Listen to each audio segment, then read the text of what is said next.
Salut tout le monde, j'espère que tu vas bien dans le groupe je voulais répondre à la question dernièrement sur l'empathie. Est-ce qu'il faut avoir de l'empathie? Est-ce qu'il faut pas avoir d'empathie quand on est par exemple en séance magnétisme? Et puis ça vaut globalement peut-être dans la vie aussi de tous les jours. Donc, alors je dirais peut-être globalement de savoir aussi dans cet objectif de cette vidéo de savoir s'il en faut beaucoup ou pas du tout, si oui, sinon, et finalement, comment faire? Parce que globalement, ça amène et ça peut amener quand même quelques, à la fois des avantages, c'est-à-dire de savoir, de créer le lien, d'être dans l'écoute, de mieux comprendre ce qui se passe et comment la personne le vit, et de montrer qu'on finalement on est humain et on sait créer du lien. Donc en PNL, on sait voilà, on crée le rapport, on appelle ça en PNL. C'est un des piliers en PNL notamment, savoir créer un lien. Maintenant, il y a aussi des difficultés, des problèmes que cela peut engendrer. C'est-à-dire, par exemple, justement, si le lien est trop important, ça va aussi bien souvent aussi créer, augmenter ce lien justement. On va avoir du mal à s'en défaire et on va être peut-être quelque part trop relié à la personne. Donc, ce qui fait que à un moment donné, on est en énergie, on est bien aussi en magnétisme. Ça ira trop loin. On va le voir juste après. Ça va aussi demander beaucoup d'énergie. Ça va, comme le lien sera important, ça risque aussi de nous polluer en énergétique et finalement rester coincé dans cette relation. Et bien plus loin que ça, on va le voir par la suite dans l'explication, d'autres problématiques dans sa position finalement ici, non pas de thérapeute, parce que si vous êtes entre guillemets que dans le magnétisme et que vous n'avez pas été formé à la partie thérapeutique, ben vous ne savez pas faire. Et il faut pas non plus outrepasser ses prérogatives, ses capacités dans ce cadre-là. Hein, je parle là au niveau thérapeutique. Moi, je le vois bien quand je forme avec les outils de la PNL et notamment dans les formations hypnose, où j'apprends aux personnes à être d'être dans une bonne position, on va dire, thérapeutique. Donc ça s'apprend. Il y a des techniques et c'est de l'apprentissage, de l'exercice et par l'utilisation de plein de choses. Bien. Donc, je réponds enfin à cette question. Tout d'abord, peut-être déjà, qu'est-ce que c'est que l'empathie? Littéralement, c'est de savoir se mettre à la place de l'autre. Euh, Pourquoi savoir se mettre à la place de l'autre, bah, c'est peut-être aussi pour peut-être tout simplement mieux le comprendre, mieux le ou la comprendre. Il faut pas se tromper d'objectif. Voilà. Euh, mais c'est pas forcément de vivre trop la chose. Donc ici, être dans l'empathie, oui, il en faut. Hein. Encore une fois, peut-être pour globalement euh, savoir créer le lien, mieux comprendre la personne, ça c'est un point important. Euh, pour lui montrer aussi qu'on est à l'écoute, hein, qu'on s'intéresse à la personne, ça c'est important, parce qu'il y a des personnes qui savent pas écouter non plus. Donc être dans l'empathie, effectivement, ça préfigure aussi quand même des capacités d'écoute. Donc pour les personnes qui ont du mal à écouter, à la différence du mot entendre, parce qu'il y a bien une différence, hein, c'est quoi la différence rapidement? Bah, entendre, c'est entendre un son, donc on n'y fait pas attention. Écouter, c'est se focaliser, c'est s'intéresser. Après, par exemple, dans les techniques PNL, on va beaucoup plus loin. On va aller capter les mots pour savoir ce que ça veut dire derrière, les interpréter et voir ce que la personne ressent avec le système de représentation sensorielle. Mais ça, c'est la formation PNL et c'est du développement personnel. Mais c'est important aussi de le comprendre, de savoir que ça existe et de pouvoir le travailler un petit peu en termes de technique de communication. Et globalement, euh, oui, c'est intéressant parce que ça va encore une fois permettre de comprendre la personne, créer un lien, créer un rapport, hein, et à la fois se mettre aussi à la hauteur de la personne. Donc ça, c'est intéressant dans ce cadre-là, dans cette optique-là. Maintenant, avoir trop d'empathie, c'est pas forcément bon non plus. Donc il y a le côté, on va dire, négatif de la chose, parce que encore une fois, ça peut créer trop de liens énergétiques. Ça peut faire référence, vous savez, avec les liens, les bonhommes allumettes, c'est-à-dire que en gros, tous les liens énergétiques, comme on a nos chakras, vous voyez, si vous êtes en face de moi, si t'es en face de moi ici, c'est comme si euh, mon mental est relié à ton mental, au chakra 6, etc., etc. Donc, ce qui fait que si on est constamment dans trop d'empathie, on va forcément, déjà de fait, on crée ce lien, on crée cette communication, cette vibration qui circule. Donc, ce qui fait que si on est trop dans l'empathie, bah, ces liens vont être d'une part importants, va être connectés, ça c'est le côté positif, mais ils risquent d'être trop connectés. Et surtout si à la fin on se déconnecte pas. Alors là, ça voudrait dire qu'on reste complètement relié tout le temps aux personnes. Donc si ça t'arrive, ça veut dire que tu es peut-être trop dans l'empathie et que tu ne coupes pas. Et ça, on va y retrouver dans le fait de toujours penser à la personne. C'est comme quand on est, vous savez, c'est l'exemple, j'ai eu une personne l'autre jour en thérapie, en séance, en thérapie PNL, en hypnose, pas en magnétisme, mais c'est intéressant parce qu'en énergétique, la personne gardait le lien, c'est-à-dire qu'elle était toujours reliée à son ex, voilà. Ce qui fait que énergétiquement, elle le ressentait même parce que ça la bloquait, ça mettait des sensations, des envies aussi, ou des blocages, ou des pensées qui la bloquaient. Bon. Euh, Être trop dans l'empathie aussi, alors c'est ce que je dis par exemple quand je suis en formation hypnose. En gros, on ne pleure pas avec la personne. Alors ça peut paraître complètement dingue, mais moi ça m'est arrivé parce que c'était des situations euh, euh, très intenses, un historique très intense. C'était plutôt même d'ailleurs même en médiumnité. C'était intéressant parce que je passais le message justement d'un défunt, donc c'est encore un peu différent. Là, on est dans la compréhension, voilà, et attention parce que ça va créer justement trop ce lien. Et ça va aussi, trop d'empathie va garder le lien aussi dans les chakras. Donc on va avoir aussi une sorte de transfert d'énergie, positive ou négative dans ce cas-là, qui risque sur toi de t'absorber ta propre énergie. C'est ce qui fait aussi que, vous voyez, c'est l'exemple quand on est avec des personnes qui sont très chronophages, en fin de compte, très absorbeurs d'énergie. Quand ils sortent de chez nous, on est épuisé. Donc ça, c'est révélateur, c'est que le lien est trop fort.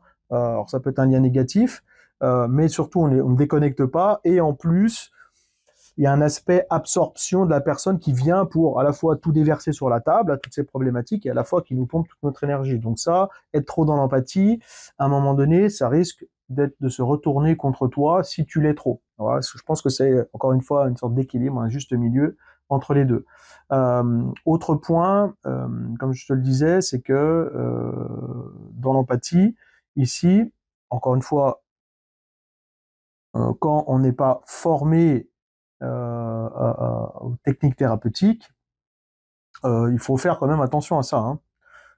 C'est pour ça que c'est important aussi d'apprendre justement à garder ce qu'on appelle par exemple en PNL la proxémique, c'est-à-dire c'est la distance sociale tolérée. Voilà, ça c'est la définition, c'est le terme intéressant, en gros qui permet à chacun, au thérapeute, ici dans cette qualité professionnelle, de rester à sa place, de se mettre à sa place de l'autre, mais rester à sa place quand même. Donc on crée le lien, mais tout en restant à sa place.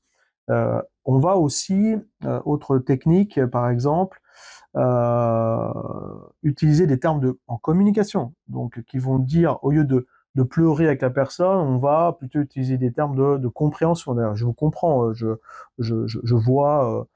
vois ce que vous voulez dire. On peut aussi reformuler pour aider la personne à apporter d'autres explications, qui permet aussi nous de te mettre un petit peu en position un petit peu en retrait, plutôt dans l'écoute, qui te permet aussi de prendre les notes euh, sur les mots-clés. Voilà.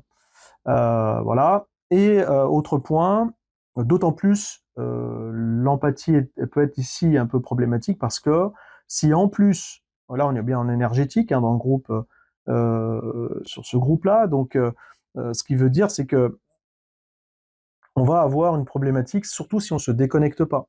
C'est-à-dire qu'au départ, imagine, tu crées le lien, limite t'es trop dans l'empathie, et en plus, bon après tu vas faire ton soin, tes séances, ta séance, petite ou grande d'ailleurs, peu importe, même si c'est à distance d'ailleurs, c'est pareil, hein, puisque c'est un lien qui va traverser, donc c'est la même chose. Hein. Et surtout si après on ne déconnecte pas. Donc ça, dans la formation, on apprend parce que c'est important. Imagine après si tu vois de plus en plus de monde, si tu es connecté à tout le monde, il va se passer quoi? Tu vas garder le lien de tout le monde, tu vas t'épuiser. Alors, les personnes seront contentes, hein, elles vont se dire ouais, c'est super, mais c'est toi qui empathie qui finit dans le mur derrière. Donc je connais bien après des dizaines d'années et des milliers de séances réalisées, je peux te dire que ça, c'est quand même important. Il en va de ta position, de pas t'épuiser, de tenir dans le temps. Voilà, donc l'empathie, c'est bien. Oui, tu as compris, on garde le lien, on crée un lien, ok. Mais aussi, non, attention, ça peut être très chronophage et surtout, faire ça, ce n'est pas être à sa place. Donc, faire ça, ce n'est pas être à sa place, d'autant plus, là je te le dis directement, si tu n'es pas thérapeute. Parce qu'il ne faut pas outrepasser ses capacités. Si tu n'as pas appris à être dans une position de thérapeute, tu ne sais pas faire. Donc, attention à ce que tu vas dire. Et là, je fais un petit lien aussi à part sur l'aspect coach, notamment. Le coach, c'est un spécialiste du questionnement ou de la résolution d'aide à résoudre la problématique dans l'accompagnement de la personne par l'utilisation de toutes ces techniques de coach. Ce n'est pas forcément un consultant. Donc là, un consultant, c'est-à-dire un spécialiste du domaine. Donc là, je te donne juste l'exemple de quand toi tu es dans l'empathie, tu comprends, mais c'est de savoir s'arrêter là et pas de dire. Là, je donne un exemple, par exemple en thérapie qui est révélateur, où j'avais eu une personne où elle me parlait de, enfin, elle avait vécu chez un magnétiseur qui lui avait dit, Madame, c'était une dame, Madame, le problème c'est pas vous, c'est votre mari qui est pervers narcissique. Alors, ça peut être le cas. Sauf que le fait de dire ça empêche la personne de prendre conscience du travail qu'elle a à faire. D'autant plus que le magnétiseur, là, dans ce cas-là, n'est pas thérapeute. Donc déjà, il a aucun droit de dire ça. Il n'en sait rien du tout. Donc déjà, deuxième erreur. Et il est surtout pas capable d'aider la personne, l'autre, à détecter s'il est pervers, narcissique ou pas, d'une part. Et en plus, ça empêche la personne qui est en face, ici, de comprendre et d'agir sur elle-même. Donc du coup, ça la pousse psychologiquement à être dans de l'évitement, comme on dit, ou dans un déni. Bah, c'est pas moi le problème, c'est l'autre. Et comme ça, la personne ne fait rien. Donc là, on est triplement mauvais quand on fait ça. Donc c'est la raison pour laquelle j'attire ton attention que bah, être dans le magnétisme, c'est que c'est comme si, surtout quand tu vas démarrer, tu commences à être un petit peu dans la thérapie. Tu accompagnes la personne. Mais si tu n'es pas formé à l'aspect thérapeutique, encore une fois, là, attention, attention. Et là, c'est le danger d'être à la fois dans l'empathie, donc d'une part, t'en bénéficies négativement parce que ça va te pomper ton énergie, mais de l'autre côté, t'es pas capable non plus de donner, et je te suggère de ne pas donner des conseils. On oriente la personne, on l'accompagne, on lui suggère, on lui dit pas faites ci ou ça ou ça. À part si on est vraiment spécialiste, après en phytothérapie ou voilà, parce on sait conseiller. Ça c'est pas la même chose. Surtout si la personne n'a pas de conseils, elle sait pas faire. Donc là, c'est un échange, ça fait partie de la séance, ça c'est ok dans les préconisations. Mais au niveau mental, attention. Là, on outrepasse son autorité, ses capacités, voilà, surtout si on est débutant. Donc, alors ça, on le voit dans la formation, hein, beaucoup plus tard, beaucoup plus loin.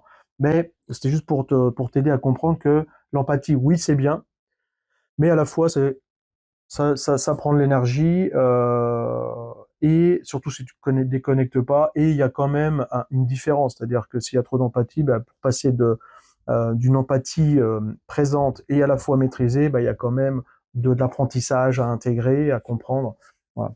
Et qui permet encore une fois de bien rester à sa place, de tout le temps en gardant le lien, en restant sympathique, en étant dans la bonne communication, mais surtout en en étant dans le lien dans la personne, avec la personne pendant la séance, parce qu'après, il faut savoir se déconnecter, hein, ce qui permet de rester à ta place, parce que derrière, il y a une autre séance, il y a une autre personne qui va arriver. Voilà. Donc, c'est tout le temps, en fait, un va-et-vient, un départ, fin, départ, fin, départ, fin. à chaque séance qui te permet de rester, encore une fois, bien à ta place. Voilà. Donc j'espère que bah, pour tous ceux qu'on dit bah, à la fois c'est oui, à la fois c'est non, comme ça on va mettre de l'équilibre, on va mettre de l'équilibre, mais aussi attention, attention, attention quand même, pas trop d'empathie, pas trop. Le signal, si tu veux, c'est que à partir du moment où tu vas trop loin, où tu sens que ça te prend trop d'énergie, que ça te fatigue, et que tu pleures avec la personne, ou que quand tu rentres chez toi ou quand tu as fini la séance, tu restes connecté à cette pensée-là pendant des heures et des heures, là, il y a un problème. Ça, c'est le signal que tu es allé trop loin en empathie et que forcément, déjà au niveau mental, ça te touche. Alors au départ, dans les premières séances, c'est normal. Au début des années, c'est normal. Parce que tu veux bien faire, c'est ton intention positive que tu veux bien faire. Mais si c'est le cas et si c'est répété, ça, c'est un signal fort que tu risques d'aller trop loin dans cette empathie. Or, c'est un apprentissage, encore une fois, on le met en place tout doucement et puis on apprend à être dans cet équilibre de la relation parce que, encore une fois, il y a du danger pour toi et aussi parce que tu vas avoir d'autres personnes à la suite. Donc, c'est de remettre tes compteurs à zéro et de pas se faire bouffer en énergie, même pour toi quand tu rentres à la maison avec ta femme et tes enfants, ou même déjà pour toi tout simplement. Alors imagine en plus si tu es dans l'empathie à 200%, qu'est-ce qui va se passer dans 10 ans? Donc attention à pas aller trop loin. Voilà, on en reparle plus précisément et puis n'hésite pas de commenter aussi si tu as d'autres questions. Allez, à bientôt, bye bye pour la réponse à d'autres questions dans le groupe. À bientôt, salut.